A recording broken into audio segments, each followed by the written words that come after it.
Okay. Weird. We're going to do that one. Okay.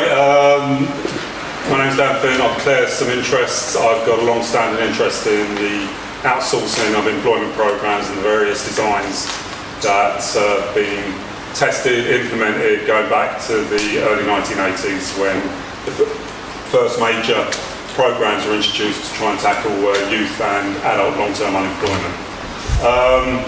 One of the reasons why, partly discussed with Adam, to the other kind of colleagues about maybe going first, is that I give a kind of bit of an overview about what the work programme really is and how it works, because I think to study and analyse and debate, critique things, you need to know some of the detail of how these things are actually put together and why they work. And why I think it's important is because I think for many people in the social policy world and many people out there in the practitioner world, we need to know some of the mechanisms by which these things are going to be done in the future. And the work programme, in terms of payment by results, is the key template against which programmes like Troubled Families, the offender kind of contracts that will be designed and delivered over the next few years, youth unemployment, their template on which many of those payment by results projects that actually worked.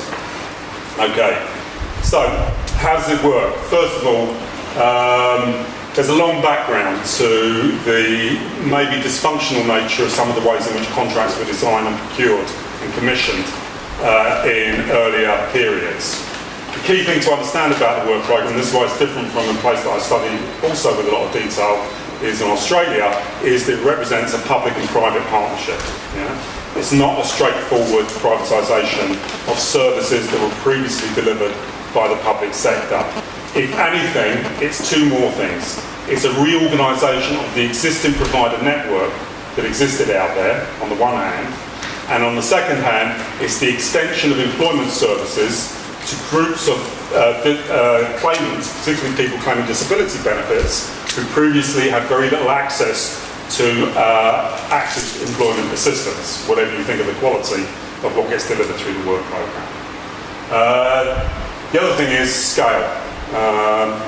Nearly twice as many people started on the work programme last year that started in universities, just to give you an idea of what's going on. It may be they get more contact time than what's going on in universities, but maybe I shouldn't be that scathing about what happens in universities, because we should look critically at our own bases as well as what people like work programme providers may do. Okay, so how does the contracting actually work and how does the payment model work? First thing is the Tories, coalition government clearly thought they created the greatest thing since sliced bread with the work programme, completely kind of bad-mouthed everything that Labour had done before and razed it to the ground and then designed their whole new system. Essentially, they procured it through two processes. One's called the Framework for the Provision of Employment-Related Services. This is the first thing that knocked lots of third sector and smaller organisations out of the picture from day one. What it basically said is you're going to deliver contracts through a prime sector delivery model. What you can't have is very small organisations delivering it. So they introduced minimum requirements to even get onto the framework to bid both for the work programme but also a whole series of other contracts that come along afterwards. Once you're on the work programme, you're virtually in a monopoly position for any other work that's going from DWP. Yeah? It lasts for 4 years, so the next big policy moment is when they renew this framework in 2014, 2015. The second thing they did is then have mini competitions for the actual delivery of work programme contracts. And essentially that gives you the raw results there. 18 prime contractors were selected. 15 of them are for-profit organisations, 2 are nominally voluntary sector organisations, although they have strategic relationships with for-profit organisations, and one of them is nominally a public sector agency, but it's Newcastle College, which essentially took over the business of a company called Carter, which was in danger of going bankrupt delivering skills training projects many years ago. So that's a mixed picture about who these organisations are. The categories are maybe a little bit less clear than the simple title gives you. 5 to 7 year contracts estimated to be worth between £30 and £50 million a year. cater for between 2.5 and 3.3 million people over the 5-year lifetime of the contracts. This is big in terms of the way it's going to touch the lives of many people. The payment model is differential payments. Basically, there are 9 groups, and essentially the payments are set at a level which in some senses is supposed to reflect the barriers that the people in those payment groups actually have. Secondly, it's payment by results. There's a small attachment fee. What that means is you get a certain lump sum of money, £400 or £600, when somebody attaches to the programme. After that, all of it is based on job outcome payments after 13 or 26 weeks, and then sustainment payments, which can last, they're paid every 4 weeks and can last for up to 2 years for the most disadvantaged categories or the highest payment groups. Yeah, so that's it basically. In part, the idea is that some of this will be paid from future benefit savings. That's just a pictorial kind of representation of what it means. Essentially, the key thing to understand about this programme is by 2014, it's wholly funded by job outcome and sustainment payments. There is no attachment fee at the moment. Yeah? That disappears from April 2014, and that has significant implications for what the programme might do in the future. This is where it gets really jargony, and frankly you have to learn a whole new language if you want to analyse these contracts and what they're actually trying to do. But I'll try very briefly and quickly to explain some key concepts which help you to understand what is being measured, how it's being measured, and why you shouldn't necessarily read everything you read in the press in terms of how awful it's been. Because it's been awful to begin with, but it's rapidly improving, and that may not be because it's actually doing anything different, but simply because of the way these things are calculated. Okay, the key things to recognise is what the department did is set maximum prices for each of those groups, which it thought this is what it would cost to get those people back into work, and for us to save money, essentially. Okay? It then invited people to bid lower than those prices. It then set what they call non-intervention levels. This was done through historical data. It only applies to 3 groups, the biggest groups, account for about 70% of participants. And that non-intervention level is what the economists, I guess, would call in jargon deadweight. Yeah? This is what would happen if these people were just regularly signing on Job Centre Plus on a fortnightly basis for the 2 biggest groups, the JSA claimants. And then it set what it calls minimum performance levels, which added 10% to that non-intervention level. So basically, when a provider is meeting that minimum performance level, they're adding 10% in terms of the outcomes that are coming from the programme over and above what would have happened simply through Job Centre Plus delivery. So the key thing is, are they meeting or not meeting the non-intervention level if you want to make an accusation the whole thing is worse than doing nothing, which is what Dean Byrne is saying at the moment, or is it not meeting the minimum performance levels? So the crucial thing about these is they're built into the contracts, and if people don't hit these minimum performance levels, which are all specified over the 5-year period, then their contracts come at risk. Okay. Basically, providers competed on price and performance offer, and if they don't meet their performance offers, from this year the department is able to start moving the number of referrals that each prime gets from one to the other, from the lower performer to the higher performer. And according to the latest press release, it's going to happen in 16 instances. It's no more specific than that, but we'll find out in due course where that's actually going to happen. Okay, so what's going on inside? The title is what's going on inside the black box. First thing is supply chains. Right? The idea is these prime contractors are big enough to take the risks of financing a programme that's wholly funded from outcome payments, which means essentially they don't start making any serious money above what they've invested until about 2 years, 2.5 years into the programme. Okay, so that was one of the kind of requirements of the prime kind of model. The big winners were Ingeus Deloitte, an Australian company partnering up with an organisation in the United Kingdom with business worth as you can see, £0.7 billion. And A3, which most people will have known about from its various celebrity appearances in various media of one sort or another. There are different prime models, and essentially what you get is what they call a prime managing agent, who does nothing other than organise a delivery system. Okay? So Serco, G4S and Rehab JobFit, one of these voluntary sector private kind of agencies, don't deliver any services directly. What they do is manage a supply chain of subcontractors. The second group are prime delivery agents, as we call them in the evaluation, and they typically subcontract between 30 and 40% of their provision to other subcontractors through these supply chains, but it can be as little as 10%. That's the case of EOS down in Birmingham, which has a particular delivery model. Just to make it a little bit more complicated, these supply chains are divided into two tiers. Tier 1 essentially is the idea of people take claimants from the point they're referred from Job Centre Plus through to placing them in a job, end to end. Yeah? That's Tier 1. Tier 2 are a group of specialists, third sector, for-profit, but specialist organisations which deliver things under less, less high-value kind of contracts and are less, frankly, important to the primes, albeit they provide really important specialist services to supplement things.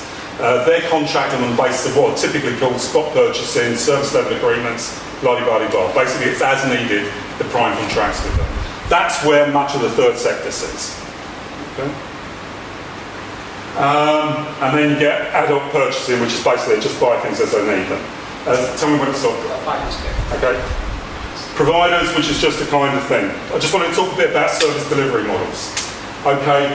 Essentially, what you'll find is it's a black box contract, but the only kind, apart from legislative requirements on prime contractors, they were given freedom to define their own minimum performance standards. Right.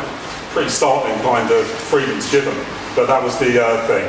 And so what you've got is a set of contractual minimum performance standards which vary from one prime to the other. For those of you who are interested, see the National Audit Office report, which actually specifies what these doesn't do it in detail. You can do that yourself on the web, but actually brings together, in the only place I know available, what these different kind of service offers look like. In terms of delivery models, essentially this is end-to-end services. Essentially these are all work-first kind of delivery systems.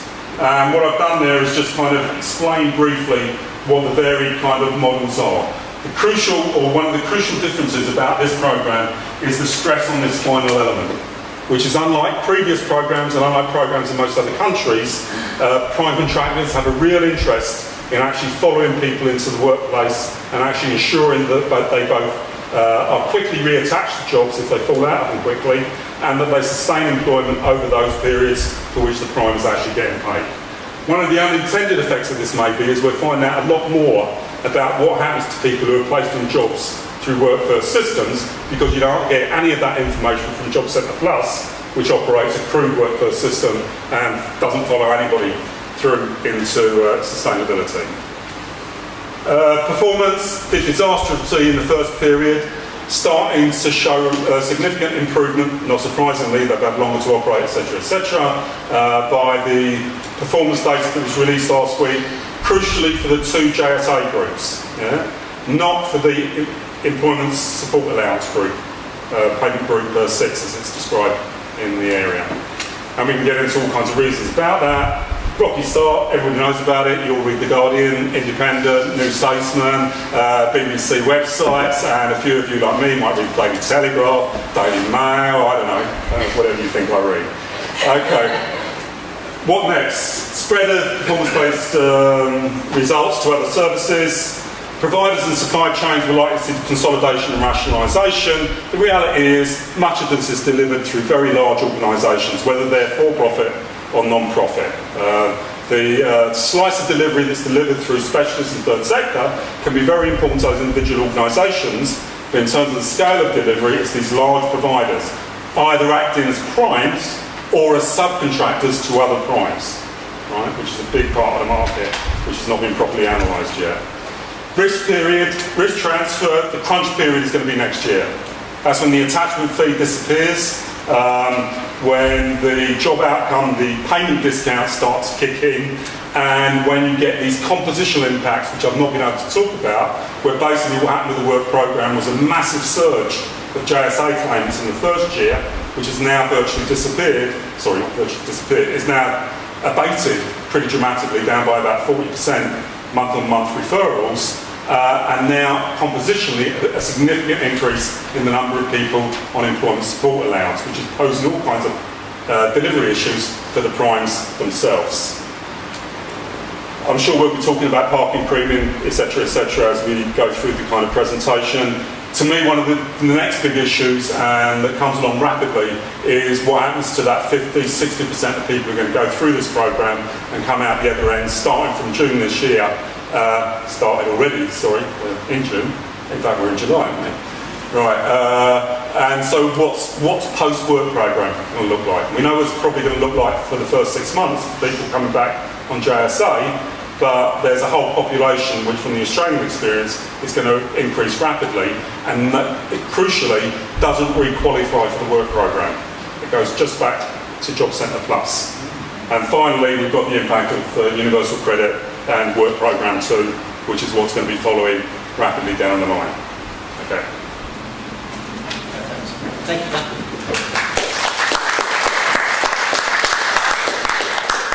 That's a really helpful overview of how it works and what the issues are.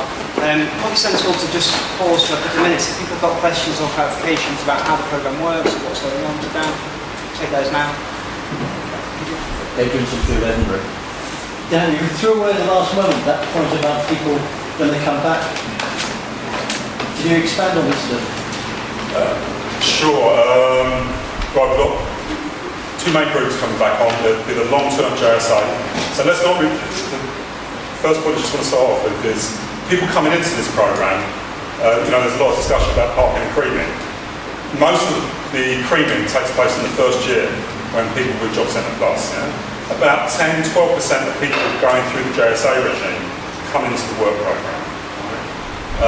That group then spends 2 years on the work programme, so by definition these people are going to be 3 years or close to 3 years unemployed. They will now, they've already just started coming back into the Job Centre Plus regime, and what you've seen there, the press release that was released a few weeks ago, was the usual kind of language, target hit squads who are going to provide intensive advisor assistance, as if they haven't had enough of that, in Job Centre Plus environment, weekly sign-in, maybe daily sign-in for some people. Nothing being said about the ESA group who are coming out of the programme, so I assume they're just, we just don't know yet. And that's that period of intensive support, post-work programme, is nominally for 6 months. There's an evaluation of a pilot on which they base this, which kind of combine things like compulsory workfare slots with intensive activity delivered either in-house or through contracted providers. So we're likely to, they've obviously dropped the more expensive bits of that menu, and what they've gone is for in-house Job Centre Plus advisor model. So that's what's installed for people. Of course, backed up by the new sanctions regime. Yes, great, thanks. We'll move on to Helena.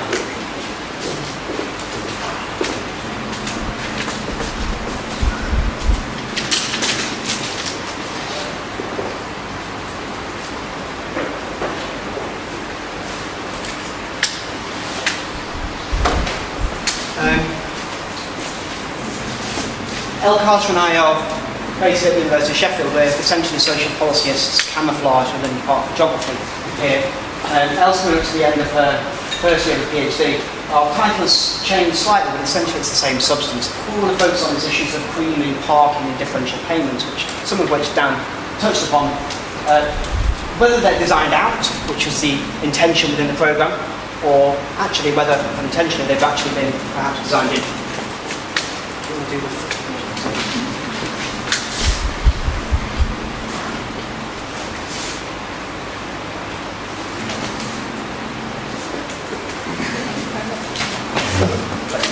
I'll move very quickly through the overview. Dan's covered much of it. The work programme essentially is delivered after a period of time where claimants have been to Job Centre Plus, and that period of time varies depending upon the kind of claimant they are. They're outsourced to a prime provider, randomly allocated to 2, sometimes 3 of the primes within their region, if you like. Via a black box delivery mechanism, primes, as Dan said, have got an enormous amount of flexibility over what they're actually delivering to claimants. There are 18 of these regional contract package areas, 2 or 3 primes within each of those. They're quite big in terms of geographical scales. So Scotland, for example, is a CPA on that kind of scale, they're quite big. It's largely driven by payment by results, as Dan said, and over time will become wholly financed by payment by results across 9 payments groups, which we'll talk about a little bit, essentially chopped up according to the type of benefit that the long-term unemployed receive prior to entering the work programme. The context is quite important in terms of the conversation about creaming and parking, by which is meant creaming is, if you like, the slicing off of the most desirable, if you like, those who are closest to the labour market, who are most likely to move into paid work or easiest to move into paid work, are the claimants who are creamed off by primes. Some of the evidence is suggesting. Parking is the flip side, if you like, those who are most difficult to move into paid work, who are most difficult for primes to realise job outcome payments, whether in absolute terms or in relative terms, an incentive for the prime provider to park those claimants, to not invest very much time or energy, because the job outcome payments are considered relatively unlikely. That's creaming and parking. The pressurised operating environment that the primes are working in is, if you like, providing a context to incentivise that kind of behaviour.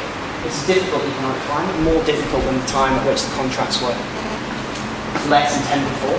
Job outcomes in that context become challenging, relatively more challenging than was envisaged. The payment model is largely and in time wholly back-ended by job outcomes, but the upfront costs need to be borne now. So you've got cost pressures and cash pressures within organisations. And there's challenging minimum performance levels, more of an issue, Dan says, in terms of risks around contracts in the future. You've got, if you like, a sense of pressurised operating environment. We're at a point, I suppose, of a 2-year anniversary, if you like, of the work programme, and I think everybody expects the work programme to develop and to evolve in time. It's very likely that it will change. What we're seeing now is likely to develop. That's the context, if you like. Our aims today are to, if you like, explore the fit between work programme payment groups and the differential payment systems and the fees associated with those groups. And to stimulate discussion, kind of ask the question around whether that's the most sensible in terms of a creaming and parking debate, or whether actually there's potential for more enhanced profiling of claimants and to allocate intervention streams or payment levels according to a more nuanced profiling system, if you like, alongside other possible measures. Our data have got limits, we're not claiming that they're perfect, they're publicly available. One of the issues with the work programme is if you're outside the official consortia, to access the kind of data you would want, it's not readily available always. We've used Understanding Society, we would openly acknowledge it's imperfect.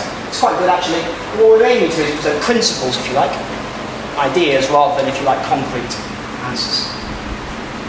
And we'll come back to other mechanisms that are likely to play a role. Profiling is likely to only ever be one part of it. So as Adam's just explained, creaming and parking is something of an endemic concern within contracted payment by results systems. And the Department for Work and Pensions has stated that it aims to safeguard against creaming and parking, and that it hopes to close the gap in performance between the easiest and hardest to help participants. There is, however, growing and quite consistent evidence, both internally from official programme evaluations, but also from evidence submitted to parliamentary select committees and from independent academic research, that provider practices of creaming and parking are occurring under the programme, and moreover that these practices are endemic, with providers using their own tools to triage their caseloads and focus their energy and resources on those considered easiest to help and most likely to move into work, whilst parking those considered more challenging. So since the advanced economies have converged on this type of outsourced payment by results delivery, mitigating practices of creaming and parking is something of a shared international concern. And there's actually a range of approaches that have been taken in response to this. So So these include accelerator payments, so that when providers dig deeper into the caseload volume, they receive higher payments. We have different programs or streams for different groups, so thinking back to the former strands of New Deal and New Labour. We have differential pricing for individuals within a holistic programme. There's also milestone payments, particularly where providers receive payments for incrementally moving participants closer to the labour market, particularly by stabilising a health condition. We also have participant leverage. This might be through participant voice, which could come from effective complaints processes or customer surveys, and also the option for exit by giving participants choice over provider and the ability to switch between them. And finally, we have star ratings, which have been used in Australia as measures of placement performance, which are adjusted for differences in job seeker characteristics and the local labour market conditions. So the work programme adopts two of these mechanisms.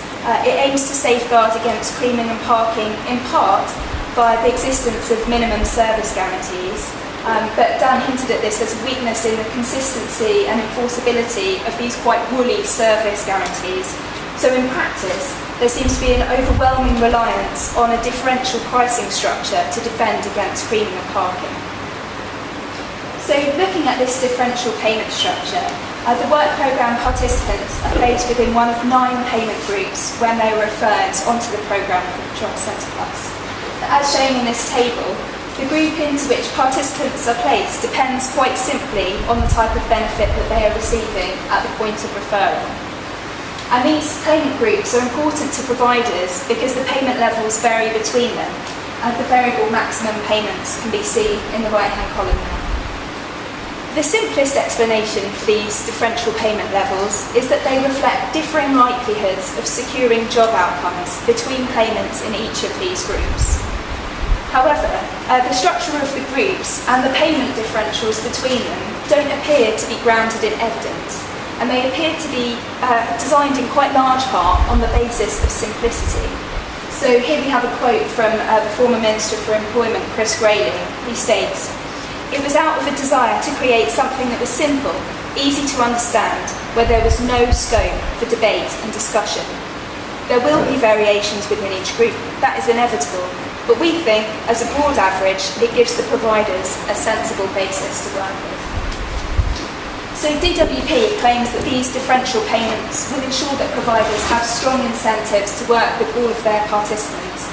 But in reality, the available evidence to date suggests that providers are engaging in creaming and parking despite the differential payments regime. So I'd now like to present the methods that we used in our attempt to explore some of these issues. As Adam mentioned, our dataset is a special licensed geocoded version of Understanding Society, which is a large household panel dataset. And we identified 4 payment groups that are described in the work programme provided documents. So we identified the JSA 18 to 24 and JSA 25 plus groups was quite straightforward. We were also able to identify some of the JSA early access group. We could identify needs, and some of those who had repeat JSA spells, although we do have an underrepresentation of JSA repeaters in our sample. We tried to mimic the work capability assessment questions to identify those who would form part of the ESA work-related activity group. Other groups, particularly those with voluntary access, couldn't be identified, but actually altogether our 4 payment groups account for just over 90% of work programme referrals to date. And by connecting Wave 2 data, we were able to identify employment outcomes and durations. We have a little bit of a time truncation issue because with just 2 waves, we're not really able to explore the full 2-year time period over which providers work with participants in the programme. So our focus is more on work transitions and short-term sustainment. A key part of the performance payments for providers is securing job outcome payments, as Dan mentioned. And these are the single largest fees that providers receive.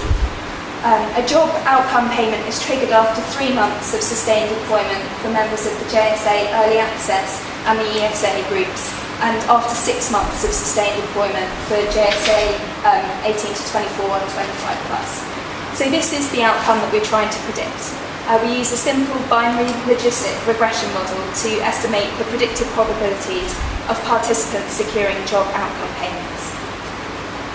We've identified the predictor variables which are most relevant from previous studies, and we did test a wider range of predictor variables, keeping those which are statistically significant, that's indicated by the asterisk, that's the 5% significance level. But we also kept a couple of other variables that we felt were interesting because of their effect size and plausibly because they lack statistical significance just because of a low number of cases expressing that particular characteristic. But instead of talking in detail on variables and effect sizes, which typically sort of behaviours you'd expect in terms of their relationship with transitions to work, the key point is how our model compares with the existing work programme model. So here I'm referring to the work programme payment structure as a model whereby the only predictor variable is a participant's payment group. So at the bottom we have some model fit statistics comparing this DWP model with our own. And the first thing to note is that the DWP model offers very little in terms of explanatory power. So in terms of model power, ours does appear to look better. But the pseudo R-squared for our model is still only 11%, so that's certainly a little disappointing. So we should certainly stress that this is an exploratory analysis, and we'd hope that with improved richness and size of data, that our model power might improve also. But the pseudo R-square is also a much critiqued measure, and we're not too sure whether it's really appropriate for this work. So instead we also offer percentages for the correct prediction of cases. Both models correctly predict a high number of all cases, but this is largely an artefact of the outcomes being dominated by those who don't achieve a job outcome. So simply predicting zeros for the whole sample would actually give you quite a high percentage of correct predictions. As they're quite transitions to work do seem to be quite a rare event amongst this sample. So instead we also present the percentage of positive outcomes correctly predicted. So here we're trying to predict what DWP is paying for. Again, our model is better than DWP's, but it's also quite low at 6%. So I think also at this point it's important to note that we're using 0.5 as a cutoff. We only predict a successful job outcome when the predicted probability is above 0.5. We're working with a sample of long-term unemployed, and therefore the predicted probabilities do tend to be quite low. But Adam will go on to talk about how we can segment this. As Elle said, in a sense we haven't focused on the model coefficients because if you like, that's a second order issue. The question here is doability. Is this profiling approach, a model-based, probability-based profiling approach, viable? And so we focus on model fit. We've got a question mark, particularly over pseudo R-squareds, the percentage of all with predicted probabilities not useful. The bottom one seems most useful in terms of that's actually what you're paying, seeking to pay times for the movement into the outcome that you want. 6%, as Elle said, that's based on a predicted probability of 0.5. So their likelihood of moving into the job outcome is higher than that. And that's fairly questionable, I think, in absolute terms, quite a high level for long-term unemployed claimants. I think it's also questionable in the sense of that's conceptually not really what you want to be doing. What you want to be doing is incentivising the relative differential positions of the people within the payment groups rather than, if you like, the absolute predicted probability. It's more about the relative position. And so what we've tried to do is follow the same kind of approach, but this is mimicking, if you like, work that came out very recently from Department for Work and Pensions, Simon Matty, who's segmenting groups according to the relative position of their predicted probability. So for each claimant, what we predict is a likelihood of them moving into a job outcome, the predicted probability. And you can order those and then group them. So here what we've got in the 10% group is the top 10%. 10% most likely people predicted to move into paid work. In blue you've got DWP's model, in red you've got ours. Essentially what we're trying to do is if you're looking at on a relative basis at group segmentation, your accuracy increases quite dramatically. You're actually not bad here. So it's a question of what you consider to be reasonably or sufficiently accurate for your purposes. But here we're up to about 40%. The flip side of this, what Matty is doing is trying to predict long-term unemployment continuation and segmentation. We're doing the inverse of that, but it's the same kind of issue, really. There's two possible routes forward, I think, in terms of doing that. One is to use this segmentation approach in terms of model validation, quite simply. And then, if you're trying to build this onto a payments model, think about an individualized payments model, where the individual's payment is based on their individual predicted probability. The second route, which I think we would argue is probably more realistic, is segmentation. Segmentation in terms of screening interventions or for differential payments. That takes you quite close to the Australian model, really. This is, if you like, the main output. What you've got on the left here, we've visualised it in terms of the payment groups. So we've got the 4 payment groups that we identified, and what we're showing in blue is the predicted probabilities for each of those individuals that we identified within the payment groups. The red triangles are, if you like, DWP's average guesstimate of where we are.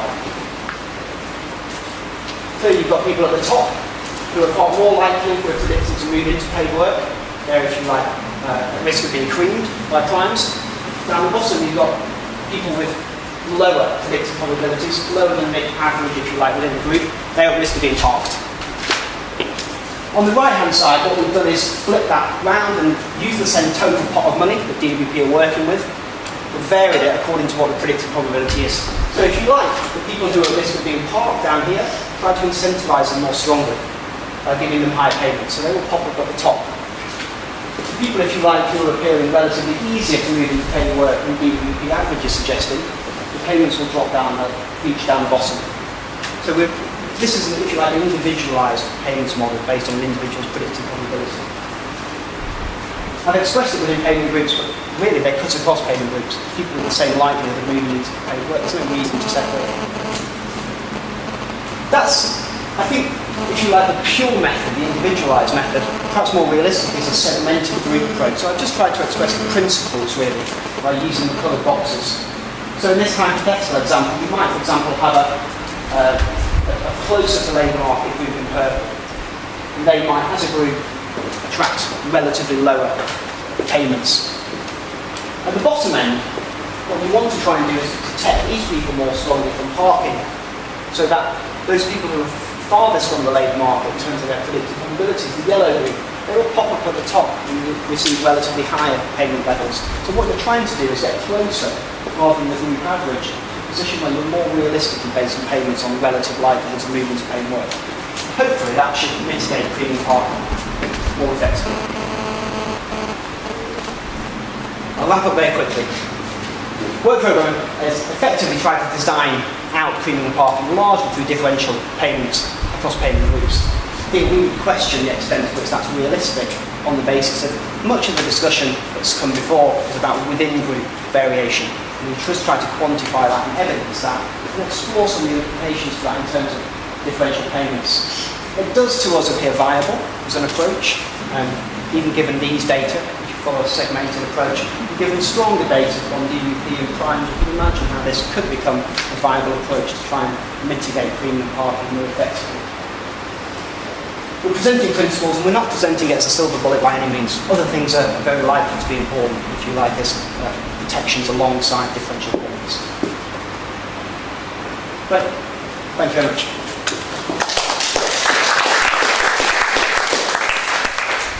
I think we'll move on straight away to Joey Knoll.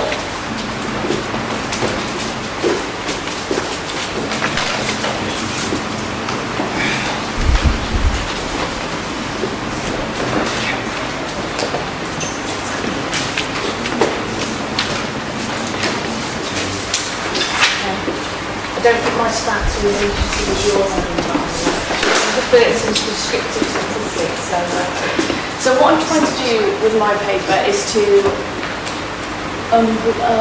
explore the black box and employer engagement, I suppose, thinking about the work programme and black box. And what I'm aiming to do is to illuminate what I think is a neglected but critical role of employers within welfare to work and active labour market policies.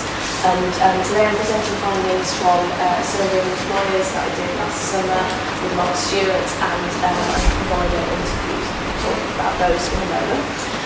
Key arguments we'd like to put forward are that employers are crucial policy actors in welfare to work, but that policymakers make assumptions about how employers are going to behave in response to these programmes. I'm going to say that the work programme has the potential to offer something quite useful to employers, but at the moment, from the data we have so far, it seems that employers still lack knowledge about the work programme, and perhaps unsurprisingly, lack of economic demand comes up as well in our findings. So I'm going to firstly just give a kind of whistle-stop tour of some of the literature that I think suggests that employers are a neglected topic within welfare to work. What we've seen, particularly in social policy, is a lot of critiques of active labour market policies as a supply-side policy, and that is problematic.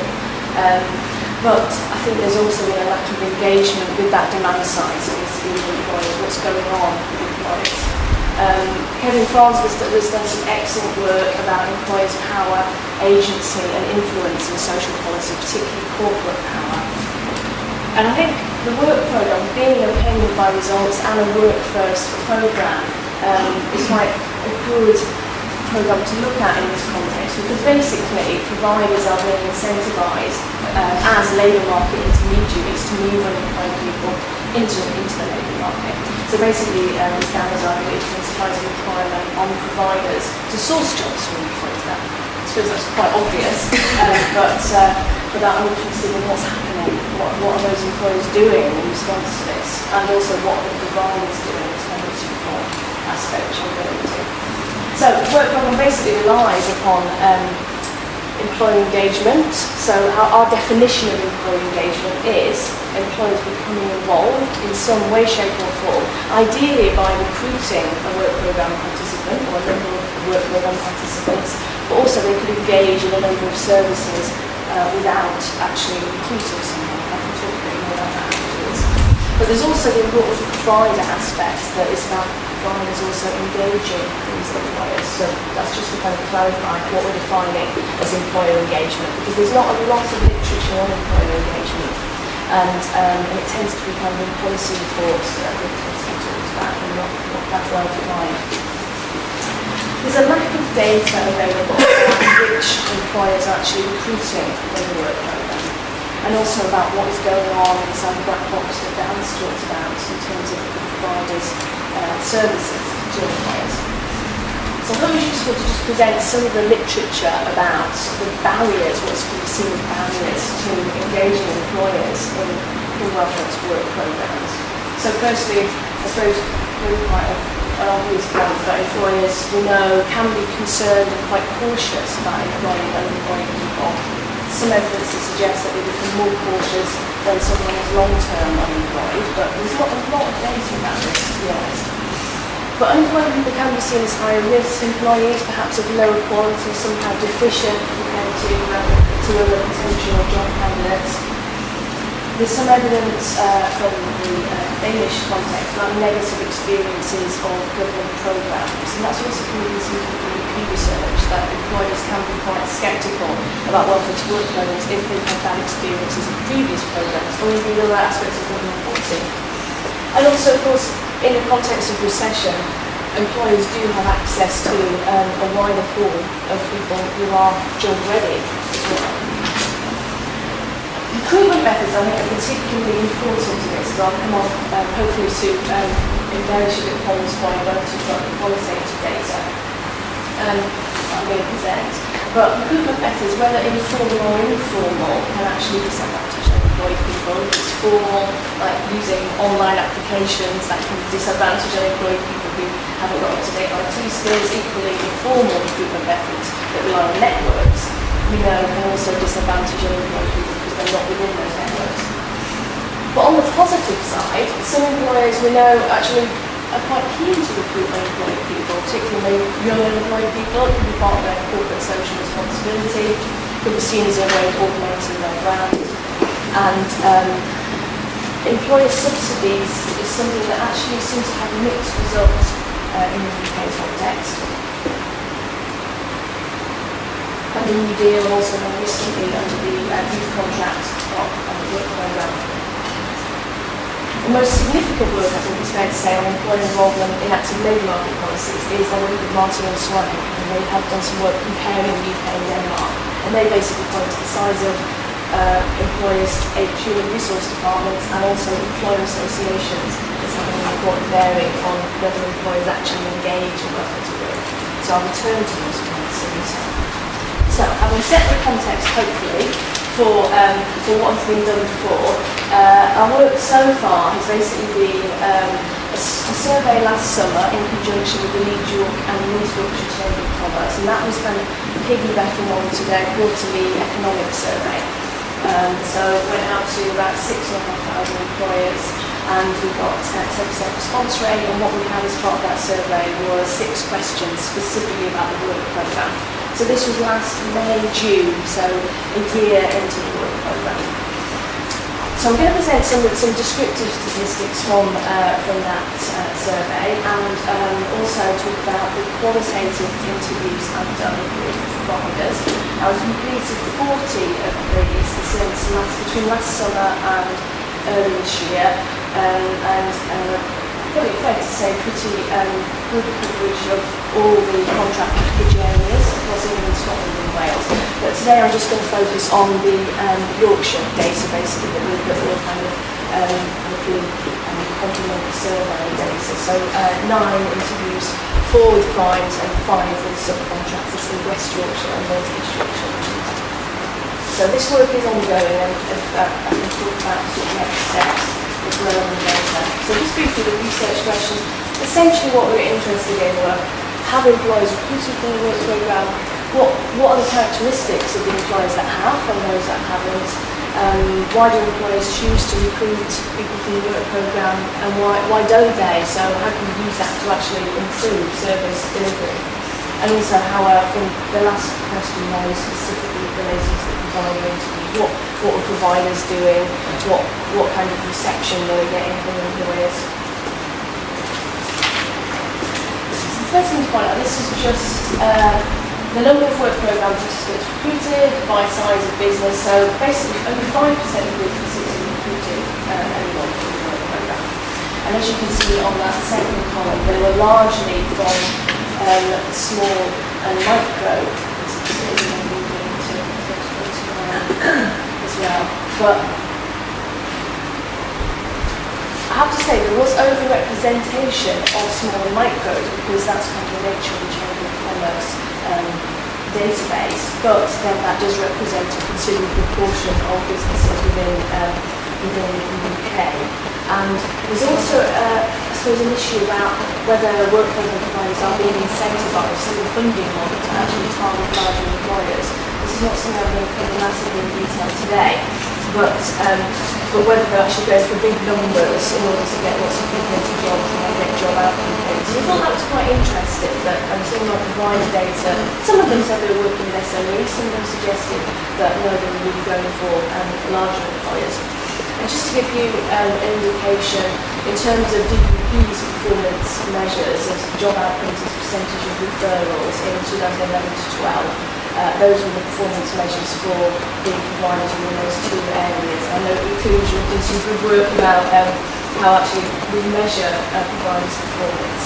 But I thought it was useful to say, and also Inclusion's analysis of the recent work programme data suggests, interestingly, that those 2 areas were actually the worst performing providers of all the work programme providers, which we didn't know at the time we did this survey. So I suppose that puts an interesting slant on it. And just to compare that 5%, because we didn't quite know what to make of the 5% at first, because this was pre the first outcome data from work programme. The CIPD did a survey of its members in which 7% of employers said they had taken part in the work programme, but it wasn't clear what that actually meant. And also UK Commission for Employment and Skills said that 9% of establishments have recruited from work programme. Right, so just briefly, as you might expect, I'll try and go through this quite quickly. The majority of people recruited were in or unskilled category, and were in the bracket 8 to 8,000 and were 15,000 for their salary. So below the median income. The majority were actually employed in full-time work, 64% in full-time work and 64% in permanent jobs, was what we found out as well. So let's skip quite quickly through those. Just going back to what I'm hoping to suggest as a key finding from our research is that employers basically didn't know what the work programme offered. They reported that they haven't had any contact from providers. Interesting, the fact that candidates were considered too high risk and that meant that they'd negative publicity and also had negative previous experiences with programmes was quite calmed down. Demand in our business falling, that seems to be quite a feature, and also when people were respondents added in their own comments, they said things like, if the economy picks up, then we might improve, and they're not going to recruiting. So that's that first one. And this one is about factors that would encourage employers to recruit from work. They were interested in, they're interested in work, coming from in-work training, and they also want to know. So, and the issue around trust, I think, all that positive experience of businesses obtaining staff, I thought this was quite important in the sense of building up some trust with employers and saying, that they can actually perhaps trust these providers. One issue to perhaps point out is, which relates to some work I'm currently doing in another survey, is that it could be that employers have had contact from work providers, but they just don't know them by name or they don't know the work programme. Because some of my provider interviews suggested that providers wanted to present a kind of interpersonal or forge interpersonal level relationships rather than actually present a particular brand that they're with as a provider. And that also sometimes there's quite a lot of movement within the industry as well, where they're changing providers who they work for. And the advantages of recruiting staff, the key one was to reduce recruitment costs, which also came out very much in the provider interviews as well. And going back to Martin and Swank's work, I'm not sure that whether we can say that employing associations can be a primary source of information about active labour marketplaces. But then we've quickly, so I'm actually too, but then we've quickly to the qualitative data, we've got a couple of slides left. And I hope that this kind of augments the employer survey data as well. So basically, wanted to know what are providers doing, what are they sort of intending to do when they're contacting employers. They very much wanted to convince employers that they could supply the staff they required, and they were really trying to, it was very much the employer engagement function of providers was very much related to what they were doing for participants or customers in terms of they were saying they wanted to be aware of their caseload and they were trying to place them into work. And essentially, when I'm going back to what I said about recruitment methods, they wanted to almost intervene, overcome or shortcut employers' recruitment processes in order to prioritise unemployed people who otherwise might fall down the wayside, more by the wayside when the application hits the employer's desk, giving them the first bite of the cherry. For providers, an important aspect was the fact that they were providing a free recruitment service, although free could sometimes be skewed negatively, they thought. Maybe cost-effective, cost-neutral was more sensible, and the potential to reduce employers' costs. Some of them wanted to broker exclusive relationships with employers, but this can be seen by other providers as being quite not very collaborative and actually not very positive way of acting for the rest of the industry. Some had brokered national agreements, for example, for guaranteed interviews, but it was still very much about the interpersonal level. Those relationships still had to be forged on a local level. So I think I've gone through that quite quickly. I'm happy to answer questions, but I think the data suggests that employers do have some negative perceptions perhaps of unemployed people. So from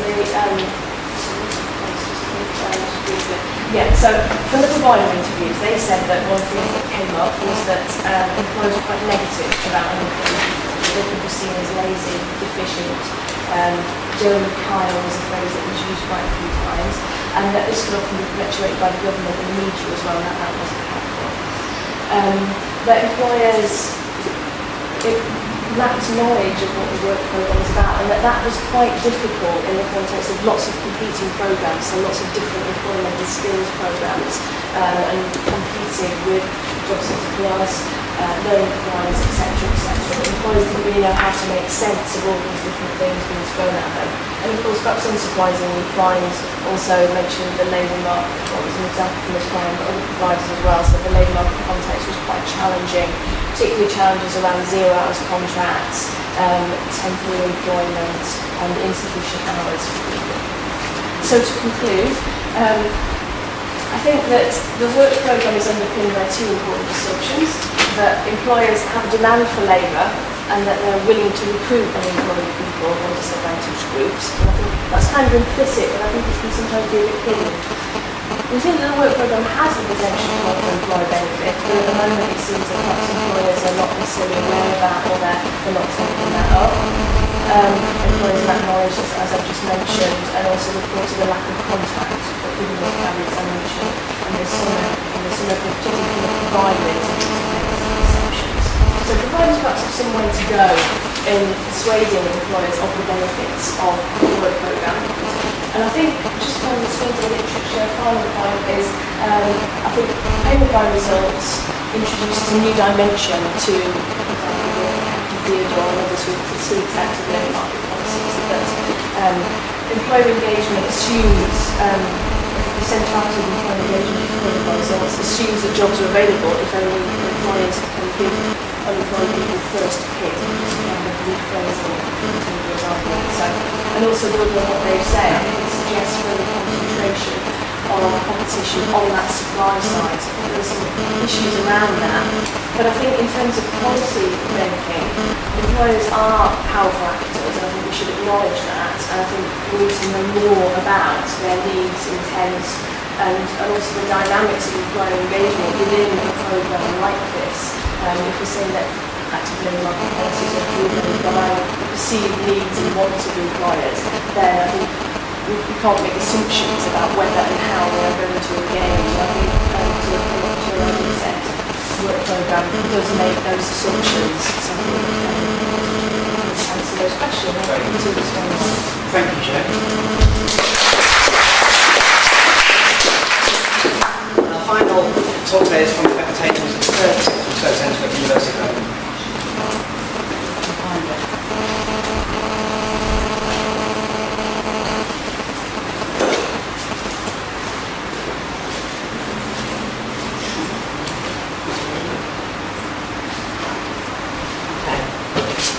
Brilliant. So I'm going to talk about discourse and distinctiveness, providing legitimacy claims in the UK welfare to work for. So this will be slightly different to previous papers. And it's a team effort. It's myself, James Rees and Chris Downall at the Third Sector Research Centre at the University of Birmingham. It's based on qualitative research that we did with work programme providers between 2011 and 2012. And some rather spurious visuals for you. I don't know if any of you spent any time looking at welfare to work provider websites, but quite a few of those. And I know I don't have time for an anecdote, but one of the third sector providers that we interviewed, we asked her about the private sector, and she said, yeah, we call them the purple suits, because they all wear colours and they've got little badges and they look very smart. So I found you some purple suits. So what I'm going to do in 15 minutes is a bit about context to our research, a bit about the concepts of fields and legitimacy, which are going to form the basis of that, and our attempts to join them up, and a look at our data on distinctiveness discourses and explore who's using them and for what purposes, and conclude with some thoughts. I hesitate to use the term conclusions because this is very work in progress, but I hope that this is going to be interesting and that there'll be some good feedback for us on this. So, a bit about the context. Our starting point is obviously our institutional background in a sense. At TSRC, there were and indeed still are debates about the nature of the third sector, what if anything it does differently to other sectors, particularly in the delivery of services. And there is a huge amount of rhetoric about what the third sector does, what it might do better, but there isn't an awful lot of evidence. We did some initial scoping of welfare to work evaluations back in 2010, which also found a real lack of comparative analysis of different sectors' performance, and this is despite the fact that DWP have been commissioning private sector and third sector organisations for well over a decade, if not two. So there's a gap there. In terms of the policy debates, the work programme in around 2010-11 was being heralded as the future of contracted public services, as Dan mentioned. And the third sector's role in the programme was increasingly making the headlines. So on the one hand, we had the coalition's claims that the work programme was a massive boost to the big society, and I quote, and they were basing that claim on the number of third sector providers that were predicted to be involved.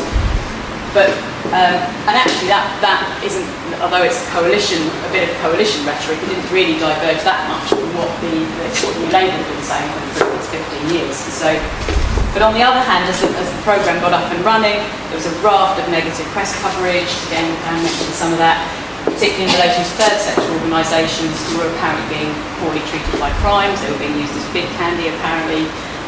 They weren't getting referrals. There'd been an onerous procurement process.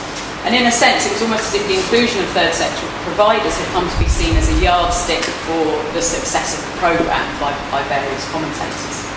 And third sector infrastructure bodies at this point will launch their own surveys, but of course they only talked to third sector providers. So it was almost impossible to tell from the results of those surveys what were really third sector issues and what were actually wider issues with the programme itself. So our research questions, all of this to say that the work programme is an obvious contender for TSRC study. And our broad research questions aim to tease out what third sector providers were providing in the programme, how that differed from those in other sectors, their experiences of delivery, and again how that differed.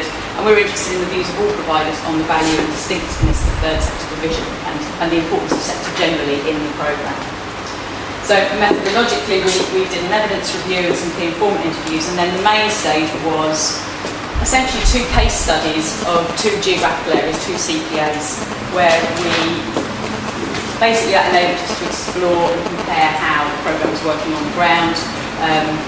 We mapped the supply chains in those two areas using publicly available DWP data, but then we kind of supported that with the data was so poor that we decided to go to talk to the providers. So we did a phone survey of all the providers that we could get hold of in those two areas to establish the nature of their supply chain and the tier that they were operating at. And then we did interviews with staff in 4 up to 5 primes in those two areas, and we interviewed a range of subcontractor providers from all sectors in both areas. And what we've got at the end of that is a study that is a very rich qualitative data set on how the work programme works, how it operates on the ground for a diverse group of providers, substantial data on premium and parking, and the way that providers orientate their services in this sort of changing welfare to work market. So, what I want to explore here though is the way that discourses of sector distinctiveness, and we've already seen those in the policy rhetoric and policy debates, how those are deployed by different providers to support their claims to legitimacy in the field of welfare to work. So, a bit about the theory, but not too much. Without going into a detailed description of the theories that we've been looking at here, we're drawing on the fields theory. Partly that's new institutionalism, DiMaggio and Powell, for example, Bourdieu, but primarily we're using Fligstein and McAdam, who sought to provide an account of fields where the actors are organisations or institutions rather than individuals. And Fligstein and McAdam talk about the jostling for position as actors with more or less power in the field attempt to shape the rules of the game in that field, promote their interests and ensure access to resources. And those fields are constituted, the welfare to work field is constituted by a group of organisations that is essentially providers. They might be large multinationals, they might be small specialist third sector organisations. But even those two contrasts don't hold if you look at the detail, it's much more complex. Some may have a huge stake in the work programme, others may be operating across a range of government programmes, they may be dabbling, they may be part of another field, but straddling into the work. The important point about this field is its close relationship with state actors. So in Welfare to Work, the state is the funder and commissioner of services and arguably has created a quasi-market that structures the flow of resources into and through the field. Although employment support also takes place outside of the work programme and indeed outside of government-funded programmes, in a sense, the proximity of the state to the field means it's constantly evolving in response to new policies and programmes. And then discourses and legitimacy. How do we bring that into the study of fields? Well, in a sense, we have to diverge a bit from Fligstein and McAdam in doing that, but we're arguing that essentially fields are the site of a range of discourses articulated by actors in more or less strategic ways that frame what they do and who they are in order to legitimise their role and position in the field. Not all of those discourses are related to sector.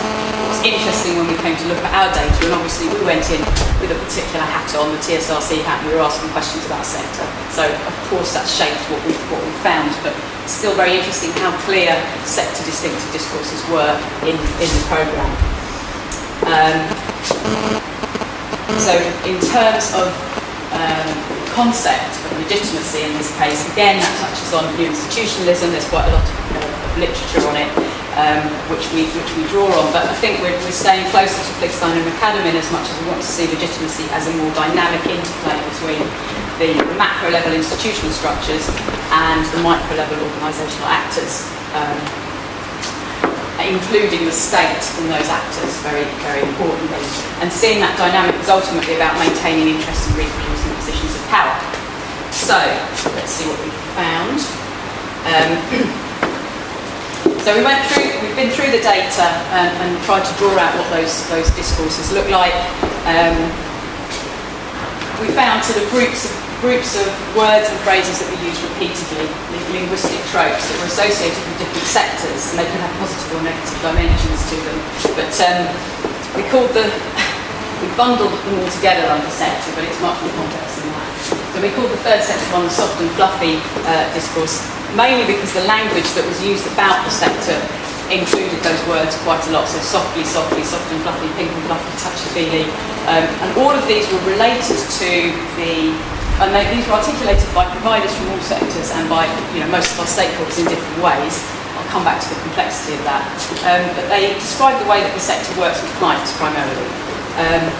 And it's associated with being person-centred, holistic in approach, able to see all the issues and focus on what's best for the individual. Another of the discursive themes in the data was that the sector was widely seen as being closer to communities, both geographical and the beneficiaries that they were working with, more embedded, established and trusted. And because they were motivated by mission, that meant that, and not profit, that meant that they were very committed to their particular customer group. They would go the extra mile. Negative aspects for the sector were that they were unprofessional, seen as unprofessional and naive, not commercially minded. A big challenge for the primes to language, and this was mentioned, this was a particular negative strand, was often mentioned by primes, but not only by private sector, there was also third sector providers articulating negative discourse. And then contrast this with the hard-nosed private sector, more professional, good at finding people jobs, less concerned with the other stuff, not delivered by pink and fluffy advisors, but by hard-nosed recruitment types. And they had the concern with the bottom line meant focus on easy clients and quick wins. They could walk away from the programme because it wasn't part of their mission. Primarily though, a lot of the private sector discourse was about employing the right people and by performance management. It's all about your staff and how you performance manage them to get the right results and to meet targets. I'm going to skip the public sector discourse, not because it's not interesting, but because I'm short of time, but ask me about it if you're interested. And then the real interesting part was finding that providers were all articulating these two discourses, but also alongside discourse which said there's no difference in the work programme between providers of any sector. In fact, we're finding it very difficult to characterised sector. One of them said, "May you go to the wall." But there was another dimension to this, which was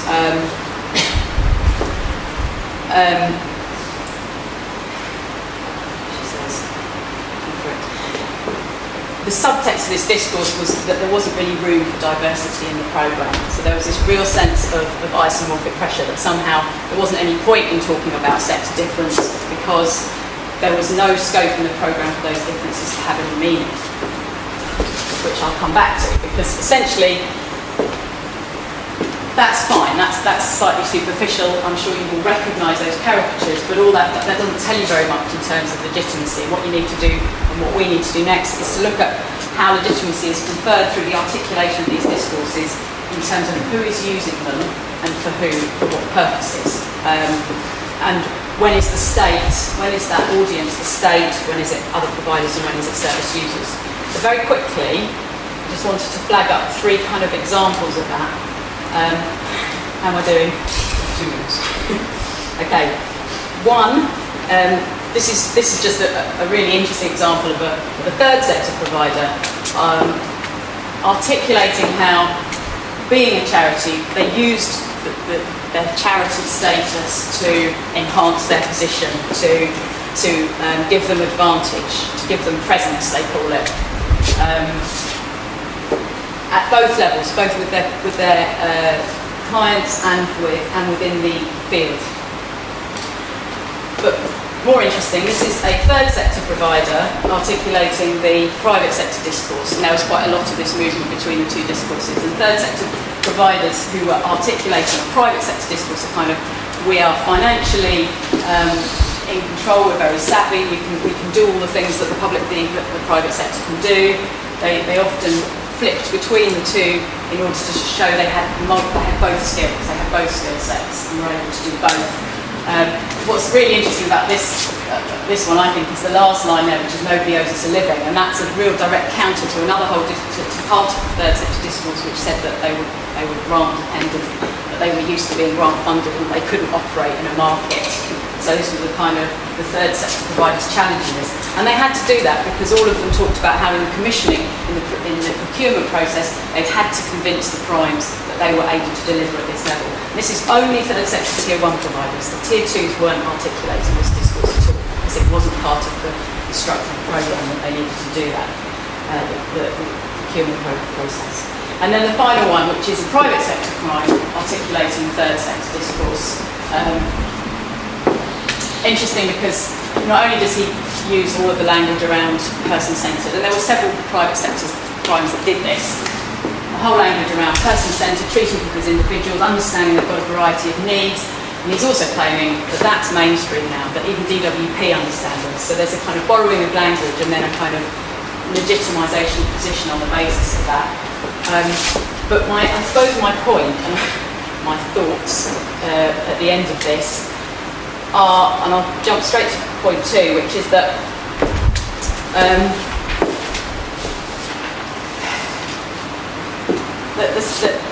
the primes are facing DWP. So a lot of their language and the language they're using and those discourses that they deploy are actually reflecting DWP language. They're buying into DWP's policy agendas.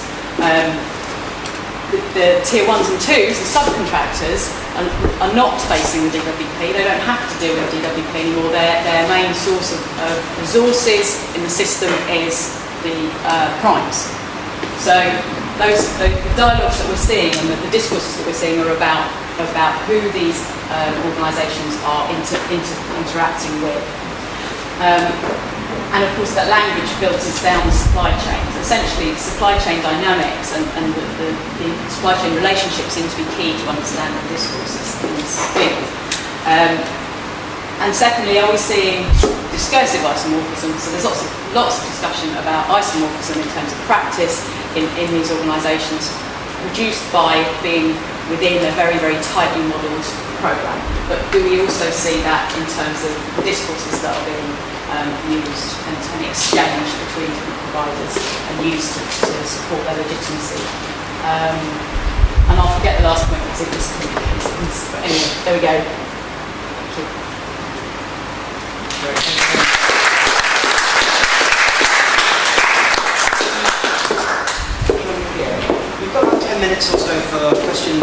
comments and discussion, so I'll open up the floor to anybody.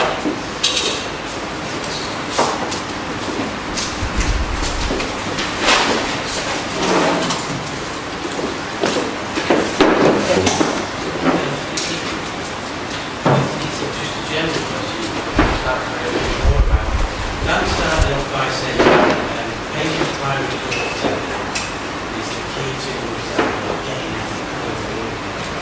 I'm just interested in how not-for-profit or charitable organisations buy into that, or if it's not alien from the out.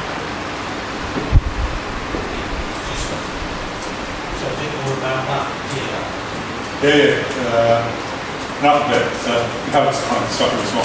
Basically, my own view would be, I've done a lot of work in Australia, but half of this market is delivered by non-profits.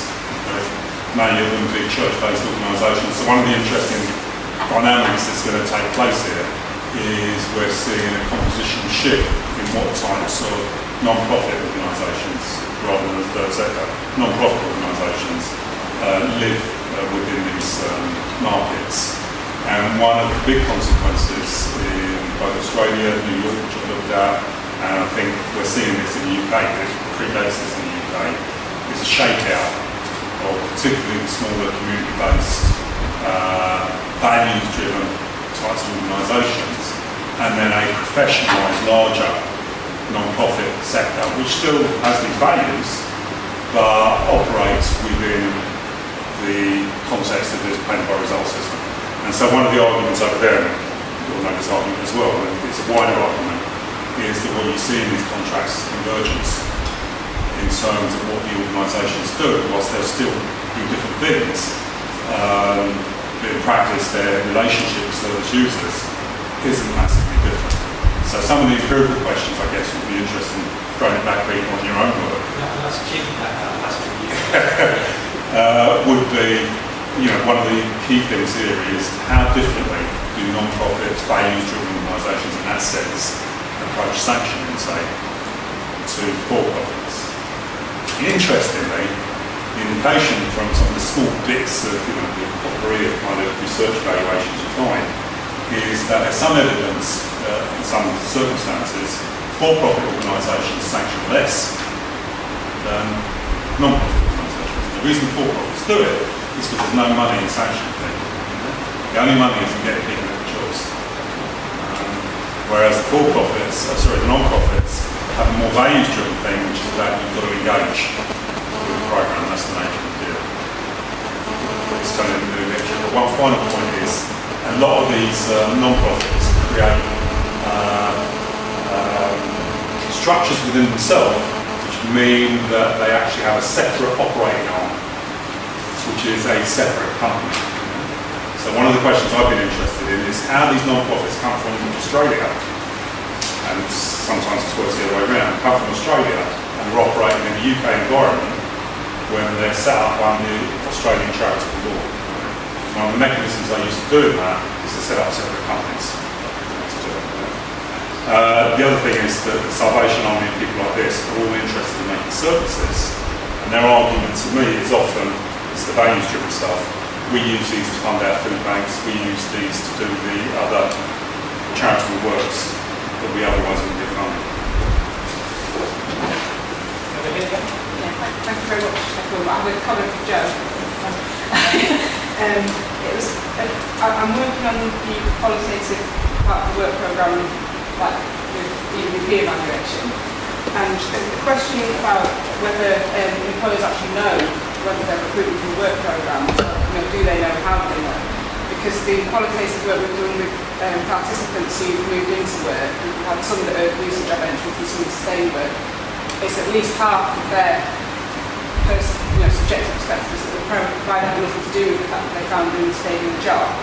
So it's not clear that they actually mentioned to their new employer that they've been on the work programme, because the provider was involved in recruitment, the interview, the application, the fact they secured it. And even if you do perceive some kind of helping role of the provider in helping get their CV together or drawing their attention to it, nobody's reporting contact between the employer and the provider once they're in the job. So I think probably when you've got a survey asking employees have they recruited from the work programme, it probably matters to people who happened to be on the work programme and found a job, but it wasn't a explicit link. Yes, do need to take that into account in going further. I think we also need to apply agencies. Yeah. So not to be a direct relationship. So in terms of trying to sort of unpack these black box. Yeah, I think it doesn't contradict anything you said, and the employer engagement is almost a separate profession because there will be people who need that. You know, the thing that you said about sort of giving people the first bite of the cherry, like you have people in surveys who did perceive that being shown vacancies that weren't being widely advertised and they really appreciated that. So I think the research is kind of a second point, but there is a thing that I think a lot of employers wouldn't necessarily know. Okay, two questions for Elle, Adam, and to Dan.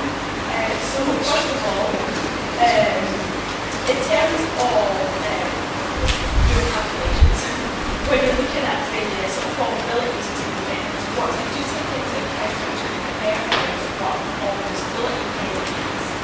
And if you see it's calculated penalties for people who are disabled, how that affects their likelihood of finding jobs or finding people who are not disabled. And it's also looked at as severity of disability or particular conditions of interest. And also did you look at regional variations in likelihood. And then Dan, evidence. So exactly what evidence is there that contract about provision is better than the alternative? So for example, just narrowly looking at job program and job search advice, if you compare them, for example, what personal advisors have done in job search plus for the work program, and what evidence is there that contract about provision is effective or more effective and cheaper? And then another sort of question on the same lines. In the UK context, exactly what evidence is there that contract about has created innovation and using jobs, and thinking in particular given the role of multinational private contractors to actually have multinational standardisation rather than innovation. Sneaky multiple questions. Yeah, thank you. If I turn to the health and disability type question, we did look at the Reynolds paper, and we did actually build a self-reported health variable into our models when we first constructed them. But actually, for the job outcome model, it wasn't statistically significant. We also built another model that was looking purely at transitions to work of any length, and it was strongly significant in that model. So health, it seems to have a slightly more complicated relationship with disability as well. So it seems to be particularly important in the initial transition to work. But then if you're looking at job outcome payments, so you're looking at more sustained outcomes, it kind of drops out of being significant. There's a negative effect in both instances. The initial transition, the job outcome payment, and then the sustainment, the negative health, and the health issues, the negative effect of both circumstances. It wasn't statistically significant, that maybe because of relatively small numbers. Actually, the numbers weren't that small. It's even more of an issue to get people into the sustainment. The job out, trigger the job outcome payment, that's an issue actually once you've got them as well. It's still a negative effect of what's to it. On the geography issue, it's Elle mentioned the uncensored science of geocoding. So we had LSOA codes, low latency pipelines, quite small scales. And we tested 2 or 3 different local and labour market context type things. The one variable we had in there was local authority level JSA rates, which as you can expect, to give a proxy for local labour market context, that's a significant effect on the job. Okay, a couple of responses. One is, I think actually domain private providers are better than public sector providers. As I mentioned, it's a public-private partnership as was distinct about this model as against the Australian model. In Australia, there's a series of evaluations, which I'm sure you know about, Sharon, which are largely government-sponsored. It took place in the early stages of the job network. There are a series of OECD evaluations, which largely by the Australian government's line that over time the contracted out employee services system there delivered similar outcomes at half the cost of the previous system, and then over time, as less efficient providers were lost contracts, and as providers got better at what they were doing, whether you like what they were doing or not, that's not a question, then there were actually significant efficiency gains, largely attributable to the thing that star rating system. The evidence more generally on private as against public is pretty mixed at its time. But there is evidence from the European experiments, some of which were econometric, kind of tests or did these usually pilot programs work with payment by results using private providers. And what the evidence from those is that two things. One thing that's very interesting is that generally when you introduce these types of pilots, the public sector comparators that you've been compared with improve their results better, quicker than the private ones do. Hardly surprising because they're in situ, because privates are starting up. When you compare the privates with as was previously, there's one French valuation particularly which actually demonstrates this. When you compare it with as was previously, then the private was doing better, but the public, with the additional resources, was doing better than the private and the previous public. The evidence, though, is very limited. There's two questions you want to ask, I would want to ask about that, which is one of the advantages of the market-based system is you can get rid of poor performance. These evaluations tend to be only one contract. It's a pilot that's tested. And the evidence from Australia is that the efficiency gains come 2-3 contracts after implementation. And the second point, I forgot. Which is good because that one I was coming on to. Yeah. Okay, user choice again. That's never mentioned in the work programme. It's a mandatory programme for most groups. There was a discussion in the employment zone period where there was going to be some element of choice in the sense that the Australians have a nominal choice between providers, but that didn't see its way through to the work programme and people simply get randomly assigned. Whether you think that's a good thing or bad thing is another kind of question. In terms of innovation, then we need to get into what you define as innovation. If by innovation we mean large amounts of money spent on voluntary sector providers to provide for the really tough to place groups, probably not a lot of innovation going on, right? If we're talking about innovation in terms of performance management systems, ITC-based systems, the use of advisor time, the kind of ways in which job seeker journeys might be segmented, then maybe not as much as you'd like to see, but interesting kind of things taking place, and that's the area where I think my own view would be, let's see how the model is emerging and evolving over time. The frustration of black box, of course, is that you don't really get any analytical insight into it. All you can do is actually talk to the people experiencing it and maybe get some access to the client providers to talk about what they do. Thank you, everybody. If I could suggest we leave it there and go and enjoy some fresh air and coffee. Thank you so much for your attendance and for your stimulating questions. Just leaves me to thank our speakers today.